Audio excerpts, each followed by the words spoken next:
The story kicks off inside a dungeon where our main character, Ryota, suddenly awakens, startling a girl who was examining him. She wonders if he's truly human, puzzled why a slime would drop a person since they typically only drop bean sprouts. Ryota is baffled by what she's saying. The girl introduces herself as Emily and decides to demonstrate by fighting another slime. The slime manages to strike her, cutting her HP in half, but she quickly defeats it with her massive hammer. When the slime vanishes, it drops a pile of bean sprouts, leaving Ryota even more confused. Emily explains that they are on the first floor of a dungeon called Telulu, where slimes always drop bean sprouts. In fact, everything in this world is dropped by monsters. As they journey further into the maze, Ryota wonders if he's still on Earth. Emily defeats another slime, and Ryota asks why she only fights slimes. She tells him that the first floor has only slimes, and she's too weak to advance to the second level. She shows him a status board, explaining that it displays her stats. Emily is just level 3, and her stats are rather average. Ryota compares it to a video game and notices a second page. Emily explains this page reveals her drop rates, the likelihood of getting certain items from monsters. Most of her drop stats are ranked F, but her plant drop rate is better at E, which explains her beansprout farming. Curious, Ryota checks his own stats, but feels discouraged when he sees everything at F and that he's stuck at level 1. However, when he flips to the second page, all his drop stats are at S rank. Emily misinterprets S as a low rank since it comes after many other letters, but Ryota knows that in many games, S is the top rank. Intrigued, he decides to test it out. Looking for a weapon,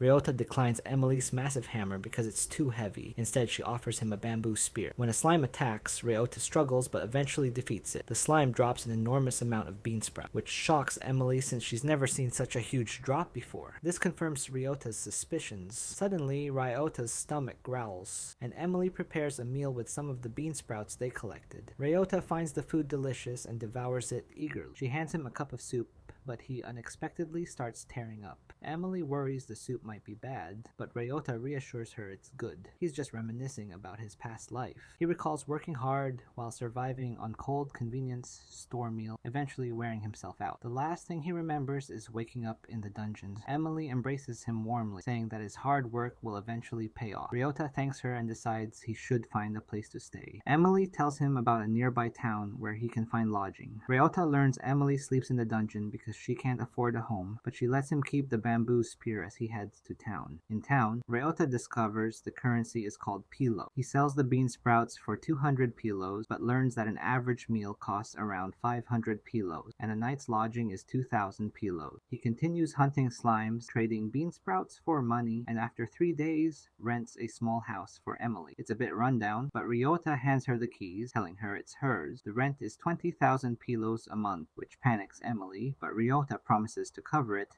as thanks for the soup she made him. Emily hesitates to accept the offer, but Ryota insists. Noticing the blisters on his hands and dark circles under his eye, Emily asks him to live with her so she can keep cooking for him. Later, Ryota visits the Swallow's Gratitude trading post. The clerk, Erisa, is amazed by how many bean sprouts he brings in. Ryota shares his plan to reach level 2 for better drops. Erisa mentions that monsters on the second floor drop carrots, and tells him about a newly discovered dungeon, Neonium. The Neptune group, the strongest in Sakro, is investigating it. As Ryota leaves, Erisa tries to ask him out, but he politely declines. Back home, he's surprised to find Emily's place spotless. She brings him a warm towel and tea. He urges her to rest, but she says she enjoys working. He mentions Neonium, but Emily doubts its value, having heard it offers no useful drops. Ryota decides to explore Neonium himself. As he navigates the cavernous area, a skeleton attacks him but misses, smashing a nearby column instead. Ryota manages to impale the skeleton's ribs with his spear, and it collapses atop a column. He stabs it repeatedly until it drops a glowing seed. When he picks it up,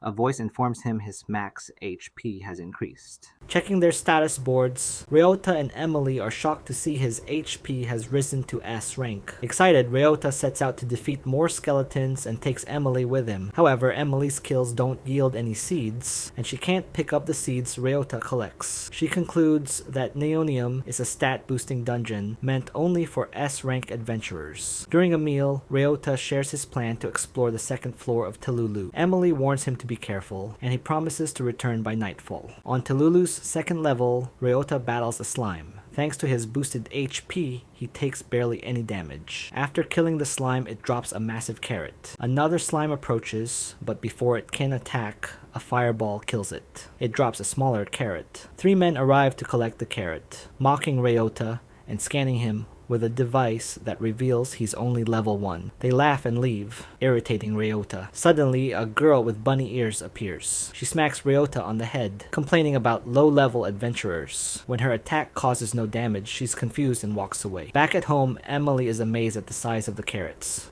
Ryota says he sold 8,000 pillows, worth at the swallow's gratitude, and thinks he's on the path to wealth. Suddenly, the girl shows up again, hitting Ryota on the head once more, and repeating her dislike for low levels. Seeing no reaction, she acts strangely and confesses her love to him. Emily asks about the girl. She hits Ryota again, but he doesn't flinch. The girl drags a bystander to their door, knocks him out with the same attack, and wonders why it didn't work on Ryota. He suspects it's because of his S rank HP. The girl pulls out a large carrot she took from the dungeon and excitedly asks for more. Emily invites her to join them for a meal and demonstrates how to make carrot noodles with sauce and soup. The girl drools and praises Emily's cooking before leaving shortly after. Ryota cautiously continues exploring Neonium, determined to grow stronger. A zombie appears and Ryota valiantly fights it but breaks his bamboo spear. Using punches and kicks, he defeats the zombie and collects the seed it dropped. A voice tells him his strength has increased by 1. Suddenly, Ryota notices the girl watching him. She jumps down, hitting him on the head again, and asks about his drops. Not wanting her to know his drop rank is S, he keeps it a secret. She asks if he has any carrots, but he says no. She wants to go back to Talulu for more carrots, so Ryota tells her to wait at the swallow's gratitude while he goes. Ryota returns with a pile of carrots, and a crowd gathers. He gives one to the girl, who happily munches on it to the crowd's surprise. Urza, the clerk,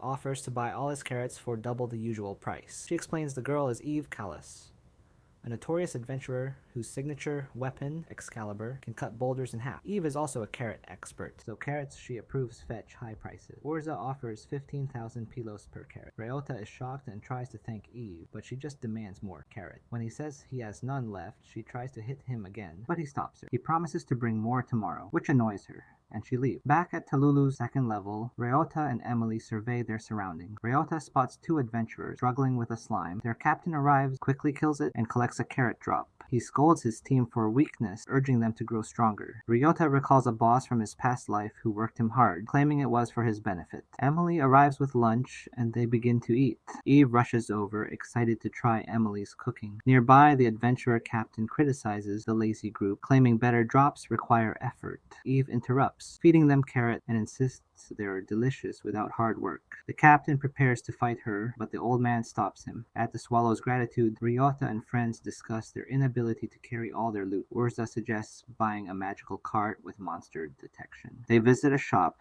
greeted by a young girl who calls for her father. An elderly man appears and recommends the magical cart, which costs 10 million pilos. Shocked, they walk away empty-handed. Suddenly, a commotion breaks out in the streets as townspeople begin shouting about a stray. Emily quickly explains that a stray is a type of monster that appears when item drops are left unattended in areas with little to no human activity. Ryota looks up to see a massive gorilla-like beast rampaging through the town, sending stalls flying and forcing even seasoned adventurers to flee in terror. Panicked screams echo through the streets, and amidst the chaos, Ryota spots Urza lying on the ground. The stray is towering over her, about to bring down a crushing punch. Without thinking, Ryota dashes forward and catches the beast's fist mid-air, stopping its attack just in time. The sheer force pushes him back slightly, but he holds his ground. At that moment, Eve arrives, leading a squad of adventurers prepared to assist in the battle. Ryota shouts to Urza, "Leave this to me."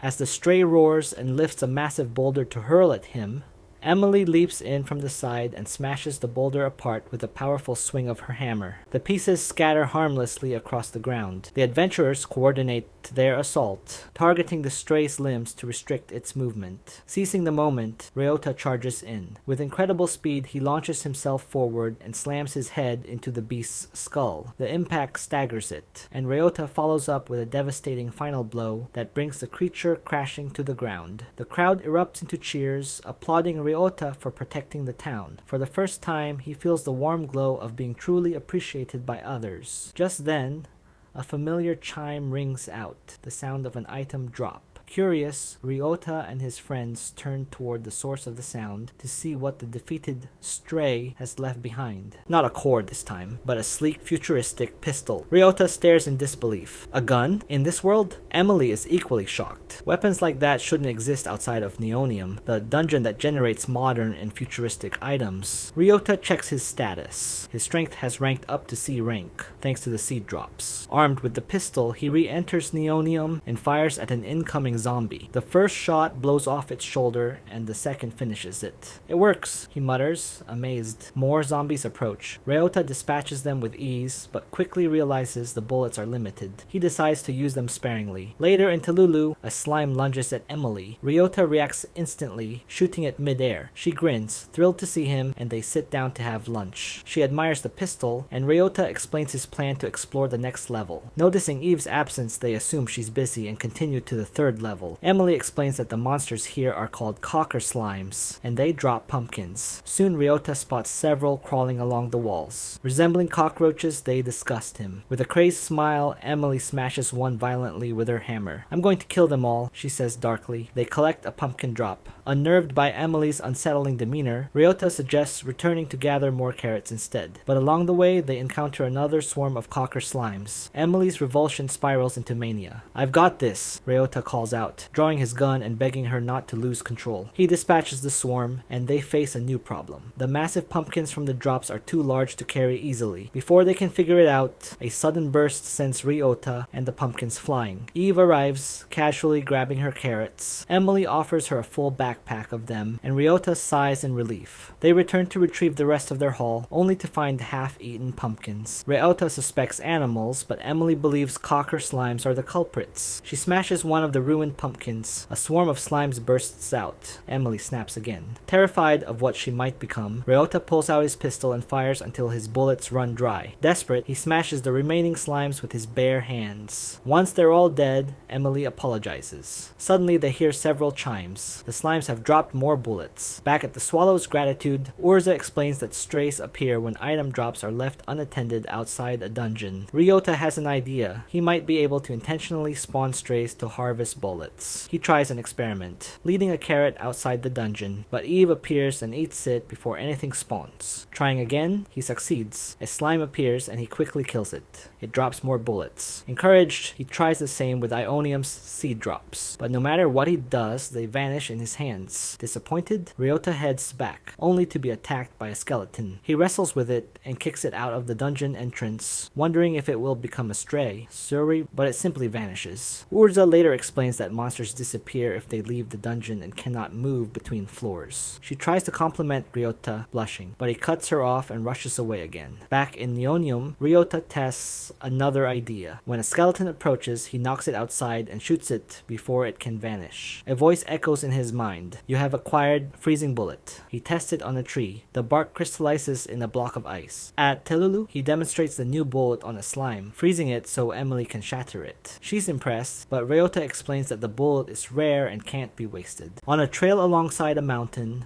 Ryota and Emily encounter two people arguing. A man begs Ryota to retrieve cargo that fell off a cliff, but the woman warns it's too dangerous. Strays may have formed. She prepares a fireball to destroy the cargo, but the man stops her, insisting the perfume inside is too valuable.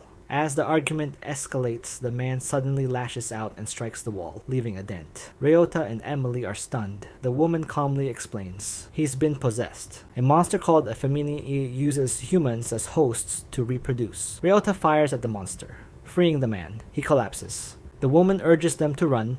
More Femini are coming. I'll hold them off. It's our duty as the escort, she says. Ryota flashes back to a time in his old life when a co-worker made a mistake and was mocked by the boss. Ryota had wanted to help, but couldn't. This time, he chooses to act. He uses a freezing bullet to immobilize the monsters, and Emily shatters them with ease. The woman thanks them, surprised and grateful. That night, Emily checks her status. Defeating the Femini has given her a significant boost. She smiles. See? Good things happen when I'm with you. But Ryota just chuckles to himself. No, I think I'm the one who's getting all the benefits. They return to the dungeon where they encounter a rare monster. Ryota quickly takes it out, and it drops a necklace. He hands it to Emily and asks her to wear it, explaining that it doubles item drops, allowing her to earn more money while wearing it. Curious to test it out, Emily defeats a group of bats, and to their delight, the bats drop more items than usual. Back at home, Ryota reflects on their living situation. With the amount they're earning now, he thinks they could afford a nicer place. He knows it will take a little more time to save up,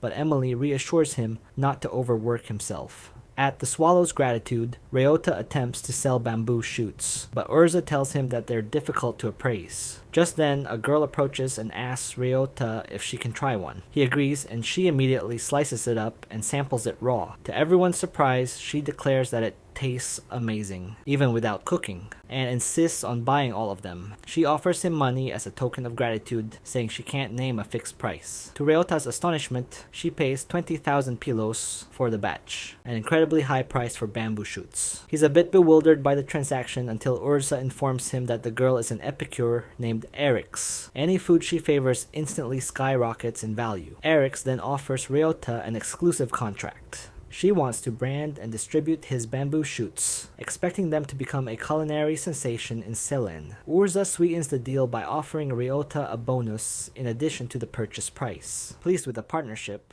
Ryota agrees. Later, Ryota heads to Neonium, where he sees a skeleton approaching a noble-looking girl, Princess Margaret. As he prepares to help, her companions restrain the skeleton, and Margaret decapitates it with ease. One of her guards explains that she's using an airbox, a tool for storing the air that monsters in Neonium drop, which has become their top-selling product. The magic card they use, he explains, allows them to carry more air boxes, drastically reducing their need to make trips back and forth. Inspired, Ryota returns home and tells Emily he wants to buy a magic card, though he's torn between that and saving for a new house. Emily, thinking practically, suggests the magic card first, since it will help them earn more faster. Ryota agrees. The next day, they visit the shop again but find the young girl from earlier crying. She tells them her father went to retrieve flowers for a car upgrade and hasn't returned. Emily notes that the only place to find such flowers is the arsenic dungeon, so they decide to investigate. Inside arsenic, monsters block their path. Ryota shoots one, but the bullet bounces off its hide. Emily steps forward and crushes the monsters with her hammer, clearing the way. Deeper in, they find the shopkeeper asleep on the ground. After trying unsuccessfully to wake him, Emily slams her hammer onto the ground with a thunderous crack, startling him awake. Ryota asks why he's there, saying his daughter is worried. The man explains he came to gather parts for his new magic cart, and has found everything except for one final item, a light rock,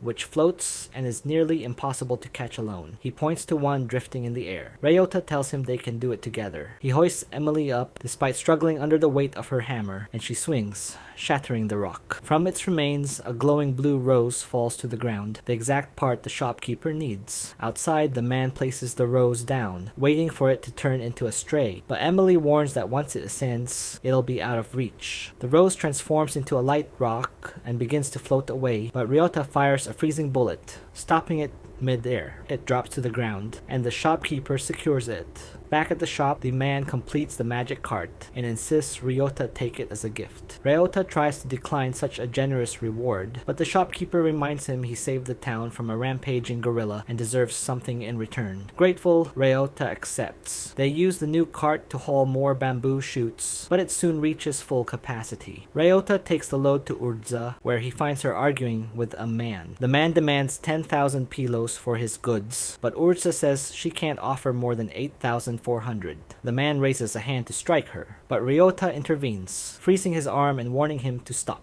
He transfers the man's goods to the cart, which calculates the exact value, 8,400 pilos. The man accuses Ryota of scheming with Urza and breaks the ice, ready to attack again, but Ryota quickly knocks him back. Urza thanks him, admitting that while she wants people to trust her as an item trader, she sometimes feels overwhelmed doing it all alone. Ryota tells her it's okay to accept help. She helped him when he was starting out, so he wants to return the favor. Suddenly, Urza kisses him on the cheek. Blushing, Ryota stammers, but she tells him it was a personal kiss, something she wants him to remember. Ryota and Emily return to Tululu to harvest bamboo shoots, now able to earn over 200,000 pillows in a single trip, 10 times what they used to. With their new income, they decide it's time to move. As they pack, nostalgia washes over them. Their old place holds so many memories. Rather than giving it up, they decide to keep the lease so they can always come back. The next day, they move into their new home. Emily prepares breakfast in their spacious new kitchen, while Ryota wakes up, only to find Eve sitting at the table. Surprised, he asks, "Eve, how did you get in?" Emily shrugs. "I made extra food, so it's fine." The three of them sit together, enjoying their first breakfast in the new house. A quiet, happy start to the next chapter of their lives. Ryota returns to the first level of Nionium, where he uses his gun to fight off mummies. In the middle of battle, he realizes he's out of bullets. Luckily, he manages to collect a glowing seed dropped by one of the monsters. A voice notifies him that his speed has increased. Suddenly, a mummy approaches him from behind. Ryota wrestles with it, pushing it back and kicking it away, only to discover he sliced it in half. Surprised, he remembers that his S-rank strength lets him fight effectively, even without weapons. A man named Neptune suddenly sits down beside Ryota. Ryota wonders what he wants, and Neptune says he's curious about Ryota's strength, especially after hearing how Ryota slapped a man away. He challenges Ryota to an arm wrestling match. Ryota,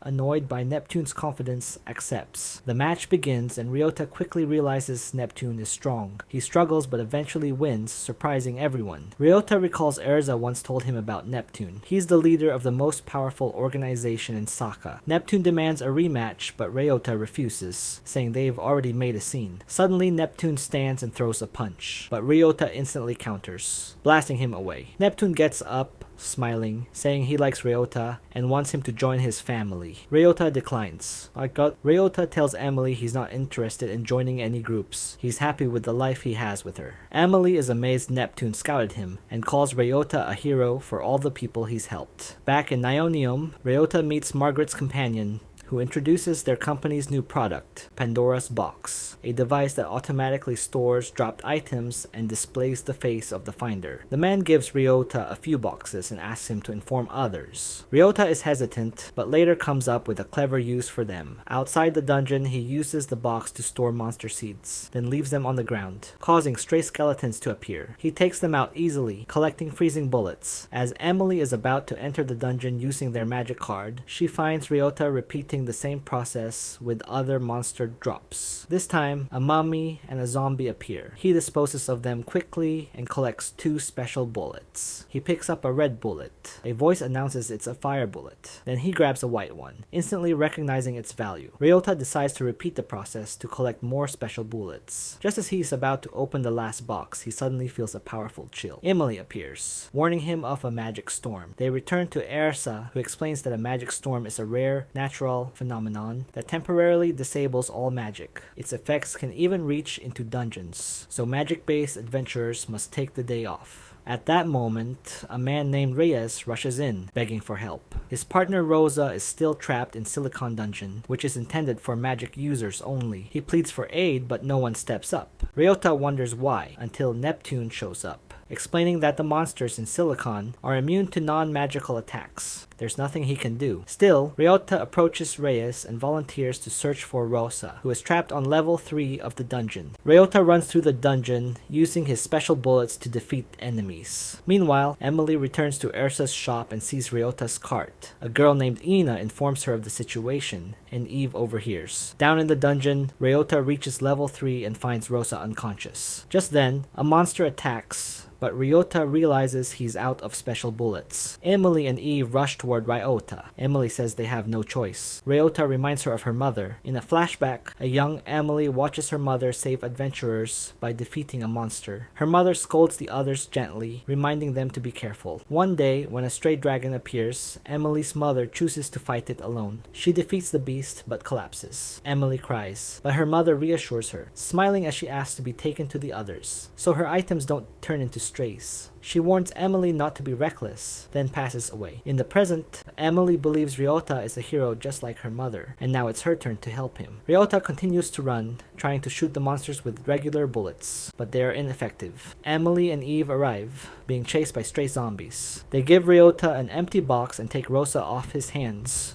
While they distract the monsters, Ryota shoots the zombies, causing them to drop fire bullets. He says he'll handle it from here. Eventually, Ryota, Emily, Eve, and a now recovered Rosa emerge from the dungeon. Reyes rushes over worried, but Ryota uses a light bullet to heal Rosa, instantly restoring her condition. Reyes is overwhelmed with gratitude and thanks Ryota for saving them. As they walk away, Emily sees a vision of her mother's smile in Ryota. She tells him the zombie idea wasn't a big deal. She just copied what she'd seen him do. Ryota thanks her and Eve, offering to treat them to a meal. Emily declines with a smile, saying, "Let's just go home. I want to be the one to cook for you." Ryota gets a new item drop, watermelons, and brings them to Ersa for appraisal. But before she can respond, Eric suddenly appears, offering to appraise them herself. She takes a bite and is instantly moved to tears by how refreshing and sweet the fruit is. The crowd gathers, eager to try it, and soon the watermelon becomes an instant hit.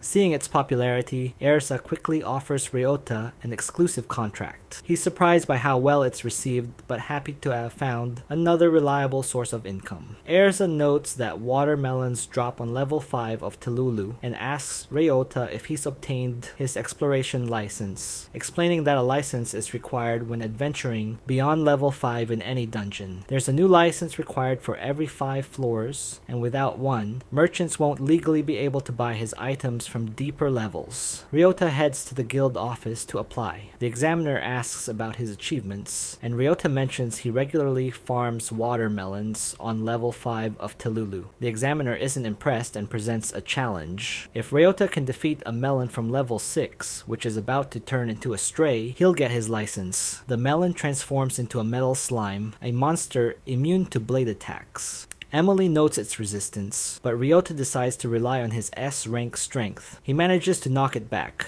but it's not very effective. Switching to his gun, he first sets the slime on fire, then hits it with a freezing bullet, causing it to shatter from the extreme temperature change. Emily is amazed, and the examiner is thoroughly impressed, admitting that in 10 years, he's never seen anyone pass like that. Ryota is granted his license. A few days later, Ryota and Emily buy a giant tuna for 1.5 million pilos, hoping to turn it into a stray. When it transforms, it becomes a giant gorilla, traumatizing Emily, who remembers the last gorilla they fought. But Ryota quickly subdues it using freezing bullets. The gorilla drops a second gun, and Ryota is thrilled to dual wield, thinking it will improve his combo attacks, though Emily is a little worried about how powerful he's becoming. At the swallow's gratitude, Ryota notices Ersa looking stressed. She explains there's a strike. Rice only drops on level 6 of the Silicon dungeon, but the Albert group, which controls that floor, is demanding higher prices. Unless they're paid more, they're refusing to sell. Ryota decides to investigate, but bumps into Neptune, who's there for the same reason. He explains this isn't the first time the Albert group has pulled this stunt and is prepared to destroy them, but Ryota asks for a chance to resolve things peacefully. He ventures down to level 6, where the Albert group men tell him to leave. Ryota draws his guns, prompting them to call for reinforcements. As more men appear, Ryota fires 2 bullets that fuse, releasing a wave that puts everyone to sleep.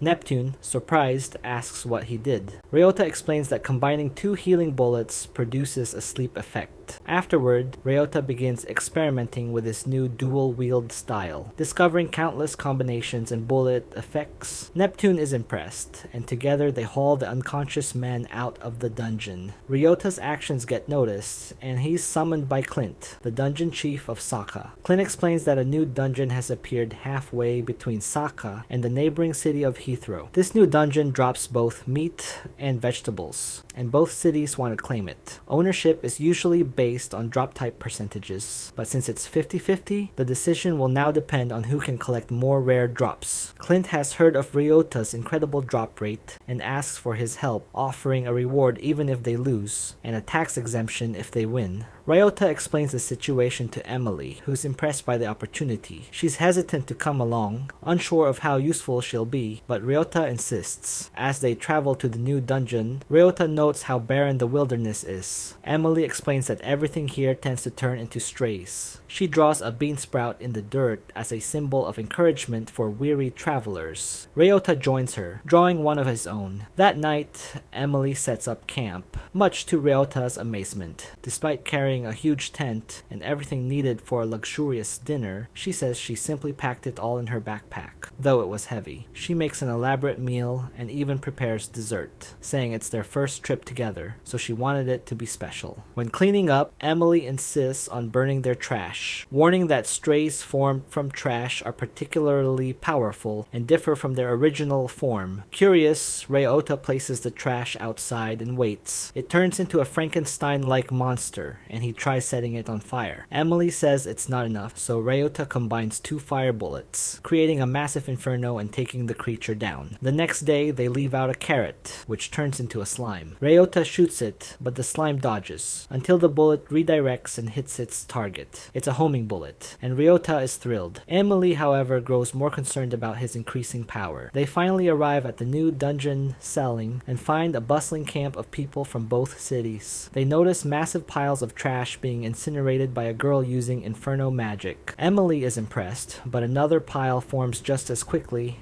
and it's clear the girl is exhausted. Ryota recognizes the look in her eyes. It's the same one he used to have when he was completely overworked. He and Emily approach her, encouraging her to rest, but the girl insists she needs to continue before more strays appear. She tries to cast her spell again, but her body gives out and she collapses. Ryota tells Silas she needs to take a break, but she insists on continuing. He warns her that her health is deteriorating and pushing herself further could lead to death. Still determined to finish her work, she refuses to stop, so Ryota shoots her with a sleeping bullet, forcing her to rest. She later wakes up in a tent and realizes it's already late. She rushes back to the trash pile where strays have begun to appear. Ryota swiftly takes them out, combining fire bullets to burn them down and collect their drops. Emily organizes the crowd, telling people to line up for trash collection, and notices Celas struggling. She gently urges her to get more rest. Ryota, noticing that Celas might be hungry, treats her to some food. He reveals that they moved their tent closer to the collection site. The girl introduces herself as Celas, explaining that the trash piles up because drops and items are tax exempt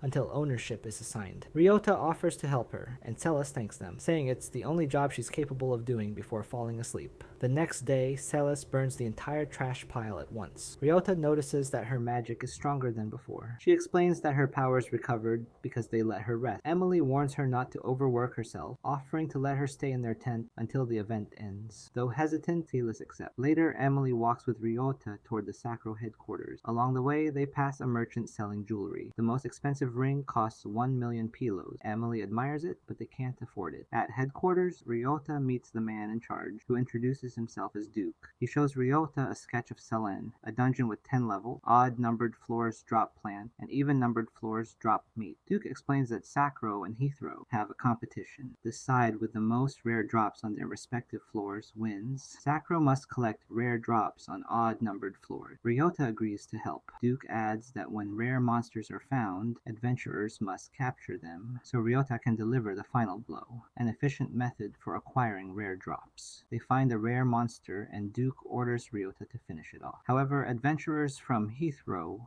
are watching. One of them, Eugene, is especially skilled, but his plant drop rate is F rank. It's revealed that Heathrow sends adventurers with low drop rates to kill rare monsters, ensuring that nothing valuable drops. Ryota shoots the monster, blowing a hole through it, but it survives and begins to grow in size. Eugene moves to strike its core, but Ryota fires a homing bullet, hitting it just in time. Duke confirms they've obtained the rare drop. The frustrated Heathrow adventurers retreat. Outside the dungeon, Duke rewards Ryota with a large sum of money and the rare drop. Ryota, surprised by how much he earned, considers doing it again. That evening, he returns to the tent and surprises Emily with the ring she admired earlier. She's moved but hesitant, saying it's too expensive. Ryota explains that it's now easier to earn money in this area and adds, "You're special to me. I wanted to give this to you." Emily accepts the gift with joy, thanking him for the ring. The next day, they check Emily Emily's drop rates and notice a +1 next to each category. Ryota reveals his clever trick.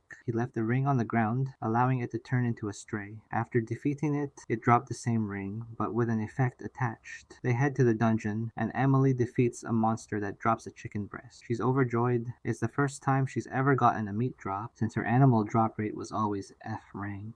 Suddenly, they come across a group of Heathrow adventurers fighting a rare monster. It attacks Emily, knocking her back, but she quickly gets up. A man with a high drop rate prepares to finish the monster, but Emily charges in, giving Ryota the ring. He understands her plan immediately. Ryota uses freezing bullets to immobilize the monster, and Emily lands the finishing blow. The monster drops nothing, so the Heathrow adventurers retreat in frustration. Ryota praises Emily and returns the ring to her. Back at headquarters, Duke informs Ryota that more Heathrow adventurers are coming and will target odd-numbered floors to prevent them from getting rare drops. Ryota suggests a preemptive strategy: clear the floors before they arrive and increase the reward for finding rare monsters. Duke is reluctant, but agrees after Ryota promises to get the job done. They rush through the dungeon, defeating rare monsters and collecting drops. On level 9, they encounter a Hydra. Ryota uses homing bullets to hit all its heads at once, successfully killing it. It drops mushrooms, which Ryota sarcastically notes are just as lame as the other rare monster drops. Duke, satisfied, leaves to report their success. As Ryota prepares to leave, he's suddenly surrounded by Heathrow adventurers, led by Eugene. Eugene accuses him of causing their mission to fail. One of the adventurers seals Ryota's magic, hoping to disable his gun. They all attack at once, but Ryota easily defeats them, saying he's stronger even without his gun. Then, pulling out his weapon, Ryota fires at Eugene's direction, revealing that he can still use his gun even if his magic is sealed. He heals the injured and tells them, "I know how you feel. If you want to keep attacking, go ahead, but I can't lose, because someone is waiting for me when I get home." When Ryota returns home, Eugene feels jealous, lamenting that he doesn't have someone special in his life. Ryota tells him not to worry, that he might find someone in the future. Back at the tent, Emily prepares a feast for everyone. Celas compliments Ryota on his hard work, but he reveals that Celan still doesn't belong to Sakro, so the dispute is far from over. The next day, Celas uses her Inferno spell to burn some trash, but suddenly passes out. Ryota catches her and uses a healing bullet to help her recover. He asks why she used such a powerful spell for such a small task, and Celas explains that she can only use level 3 Inferno. She doesn't have access to lower tier fire magic. More trash is delivered to them, and Celas is about to burn it again, but Ryota stops her, saying he'll handle it. Despite their combined efforts, a massive pile of trash quickly builds up. As Ryota wonders if it's always this bad, Celas informs him that the dungeon master has appeared, and no one is allowed to enter Selene because of it. As a result, everyone is stress eating, which explains the growing trash problem.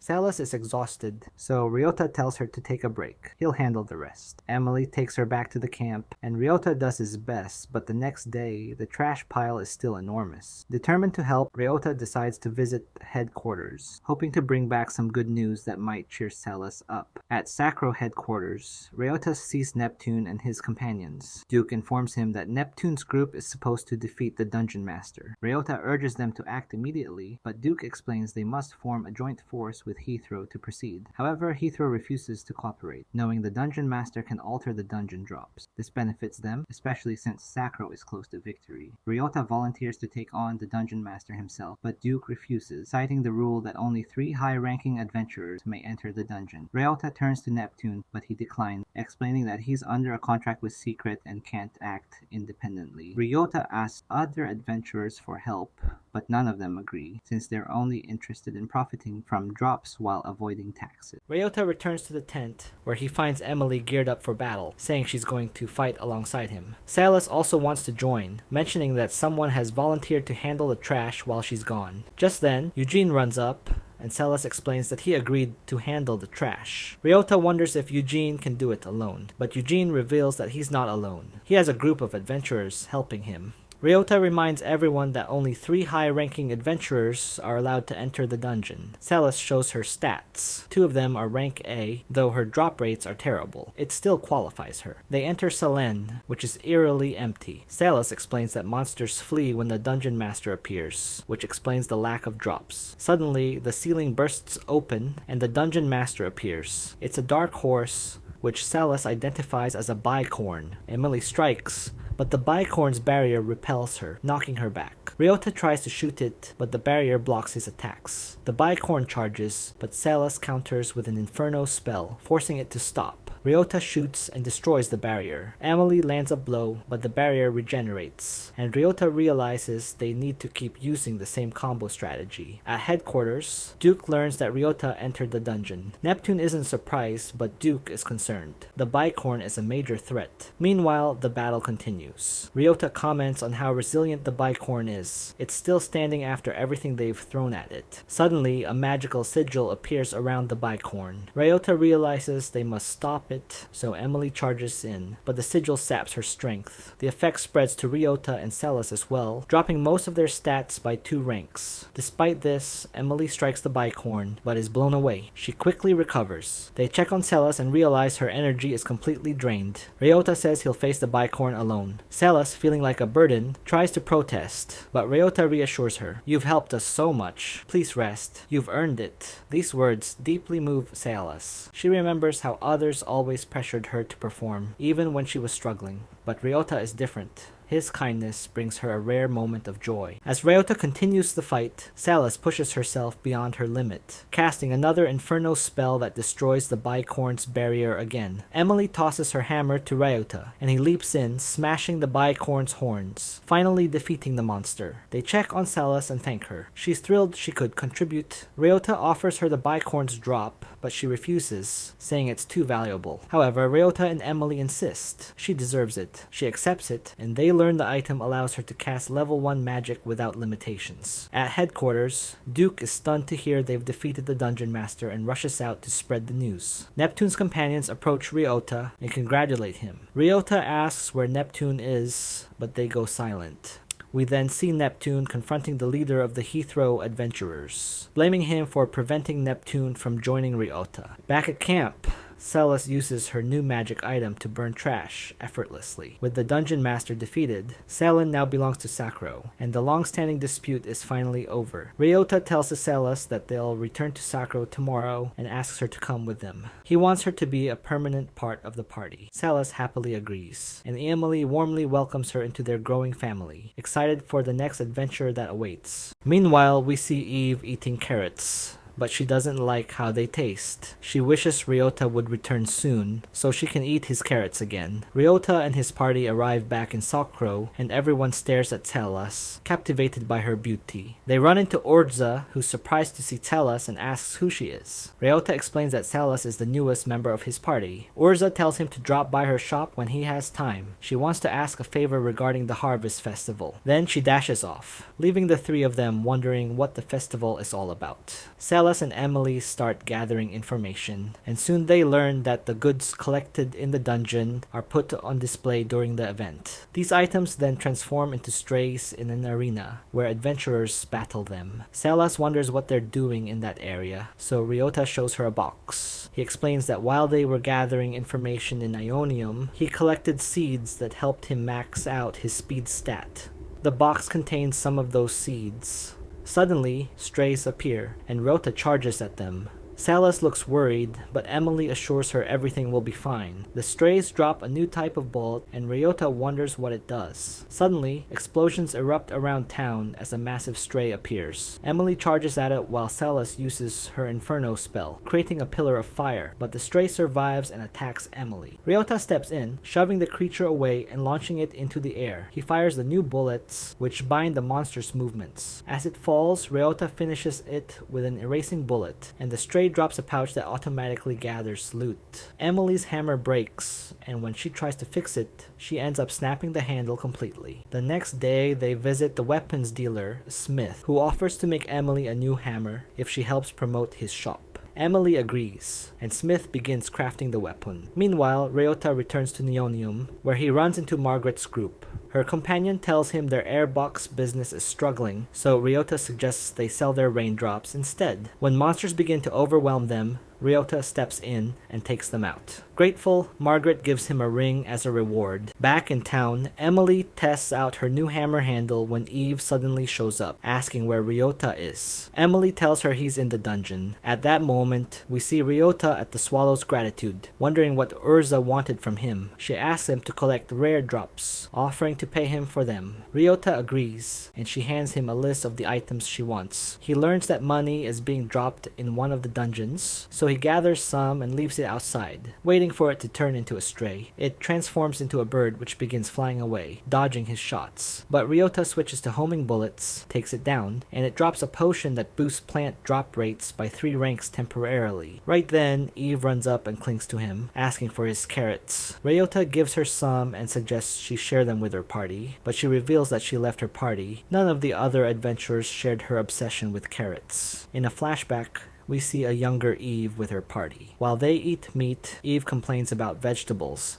saying she hates them. Her party urges her to eat them to stay healthy, but she runs off alone. She defeats a monster and it drops a boy who asks if she's a ghost. Another monster appears, but Eve swiftly defeats it. The boy asks her to teach him how to fight, and she agrees. She wounds a monster and tells him to finish it with a bomb, allowing him to get his first kill. The monster drops a carrot, and Eve tells him to throw it away, saying she doesn't like them, but the boy insists she eat it, and to her surprise, it's delicious. She eats the entire carrot and tells the boy they should form a party. He agrees, but then mysteriously vanishes. Back in the present, Eve reveals that the boy is the reason she fell in love with carrots. Ryota tells her to get her own carrots, but she admits that her plant drop rate is only rank D, so she can only get ordinary carrots. Ryota gives her the potion, and after drinking it, her drop rate increases to rank A. She defeats a slime and obtains a delicious carrot, which she happily devours. Overjoyed that she was able to get a good carrot on her own, Eve asks about the potion. Ryota tells her it's a rare item only he can obtain. Eve begs him to let her join his party, and after some hesitation, Ryota agrees. He returns home, where Emily excitedly shows off her new hammer, but she's taken aback when she sees Eve clinging to Ryota. The next day, Ryota notices that Celis isn't feeling well. She reveals it's because of the magic storm, which makes her feel sick, but assures them she'll feel better once it passes. Ryota decides to look for a larger house that won't be affected by magic storms. They check out another property, and Celis immediately feels better. The landlord explains that the house was specially built to block the effects of magic storms. Emily inquires about the cost, and the landlord reveals the rent is 400,000 kilos per month. Emily and Celis think it's too expensive, but Ryota decides to take it, saying he wants a home that can make his family smile. Ryota notes that the Harvest Festival is coming up, so they need to gather the rare drops on Urza's list and search for rare monsters in Tululu, specifically on the 7th level. While exploring the 7th level of Tululu, Ryota encounters the captain with his group of rookie adventurers. The captain starts crying, expressing how proud he is of them for becoming stronger. The rookies are glad they followed him, but Ryota suspects they've been brainwashed. They encounter a pink slime, and Ryota tries to shoot it, but the slime survives and becomes immune to his attacks. Celis tells him to stop,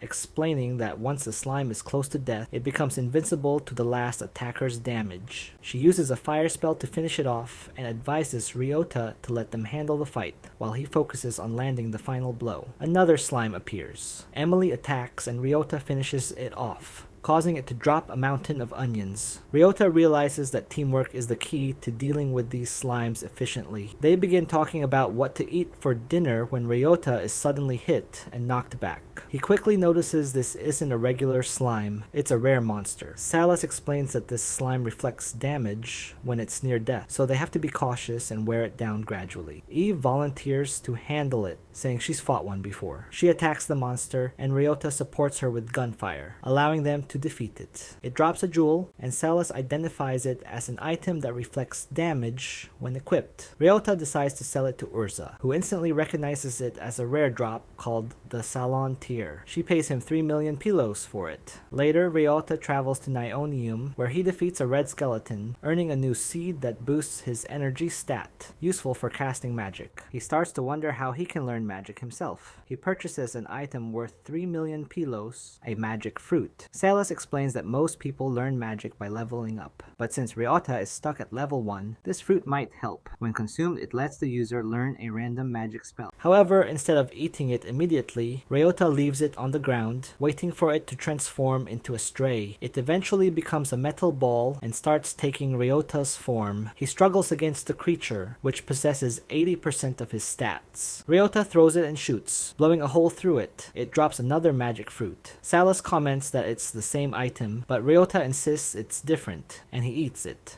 Sometime later, Ryota tells Emily that he can now use 2 spells. He demonstrates the first one, Wind Cutter. Emily asks about the second, but Ryota calls it weird and says he needs to test it on the slime. Salas burns some baby slimes, causing a larger one to appear. Enraged, Ryota uses his reservation spell, and just as the slime is about to attack Emily, he fires a binding bullet. Emily lands the finishing blow. The slime drops a huge batch of potatoes, and Ryota explains that reservation spell applies his drop rate to whoever defeats the monster. He thinks the spell is useless, but Emily disagrees. She was able to level up from that fight. Encouraged, Ryota decides to use the spell to help others gain experience. Ryota visits Urza's shop, where he sees a girl named Alice asking the captain if she can join his party. Urza explains to Ryota that Alice's max level is 2, so other adventurers avoid her. The captain is about to accept her into his group, but Ryota stops him, saying he wants Alice to join his own party. He knows the captain won't treat her well. Urza tells Alice that Ryota's party is the best in town, and the captain walks away. Ryota then warmly welcomes Alice to his party. They went to check Alice's stats, and Ryota notes that she's terrible, but he tells her to start leveling up anyway. They enter Neonium, where Alice shares that she was born in a dungeon. She points out the location of nearby monsters, and they spot a group of skeletons in the area. Ryota is impressed that she can pinpoint enemy positions, and he uses his binding bullet, instructing her to finish them off while they are restrained. Alice successfully defeats the skeletons and levels up, so they leave the dungeon to check her updated stats. However, they still look poor, and Ryota realizes that this is likely her max level. Alice tells him that a creature named Bonesy wants her to return to the dungeon. They go back inside,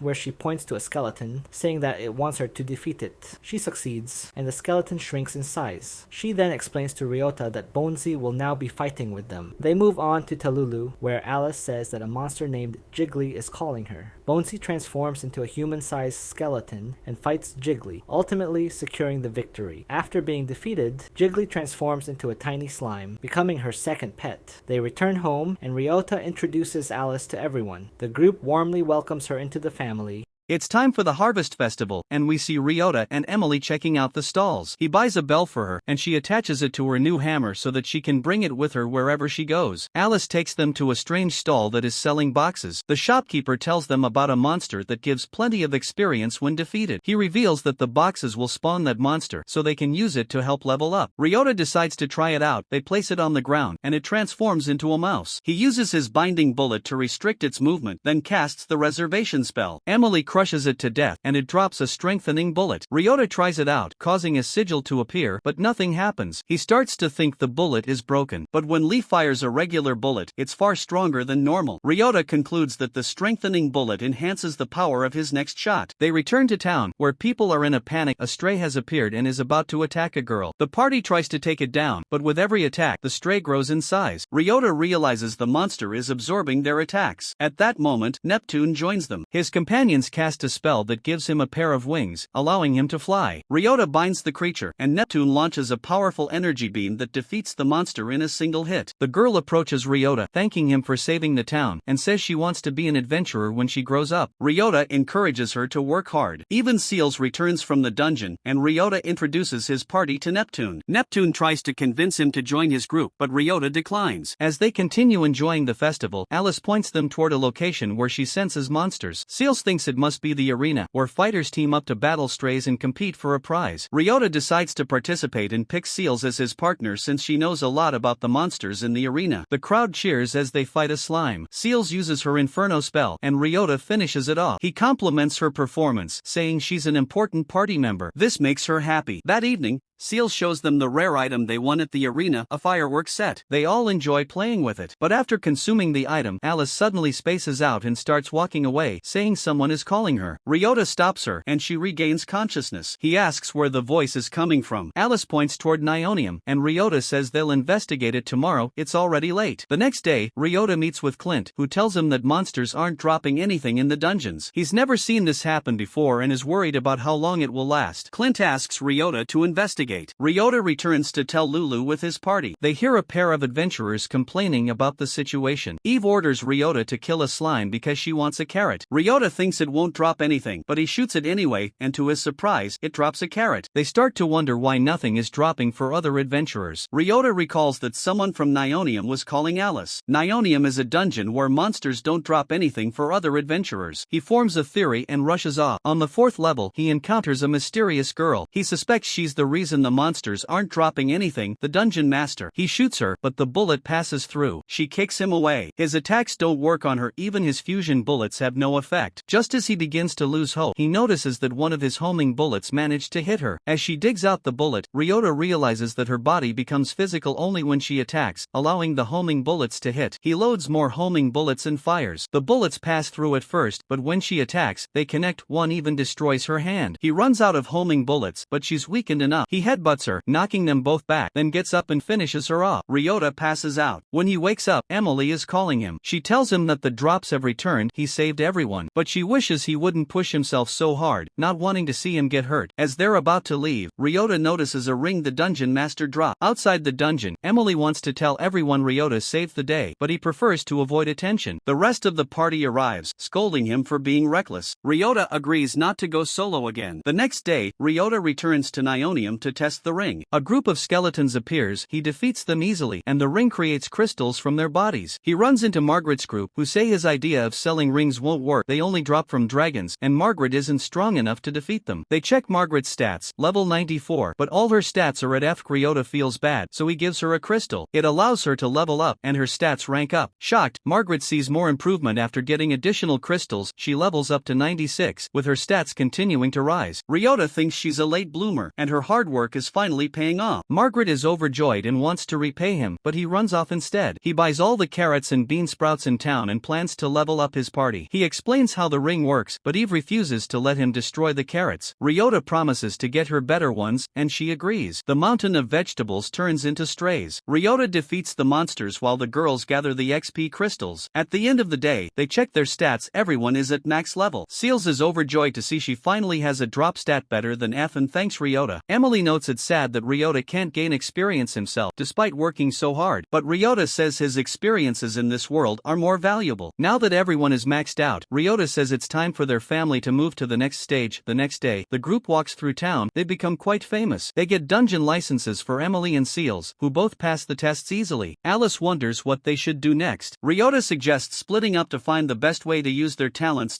We see the group hunting in various dungeons. After a week, they report their earnings. Emily made 160,000 pilos a day. Seals and Alice each earned about 100,000. Eve made 120,000, but admits she ate all her carrots. Ryota can't believe how much she ate. Ryota reveals he made 2 million a day. Emily asks what he plans to do with the money. Ryota buys the latest magic card for everyone. It has a function that transfers items directly to their home, so they'll never run out of space while hunting. Ryota meets up with Urza and complains about hauling items back and forth. He makes a deal with her to manage their inventory. Emily welcomes her to the family, and they throw a welcome party, but Neptune also shows up. Then Margaret arrives to thank Ryota again. Emily invites everyone in, saying, the more, the merrier. Even the card merchant and Clint stop by to thank him for defeating the dungeon master. Ryota is overwhelmed by the sudden crowd but reflects on everything he's been through. He smiles, knowing how lucky he is to have come to this world, but that's where this video ends. Remember to like and subscribe to the channel. Thanks for watching, and I'll see you next time.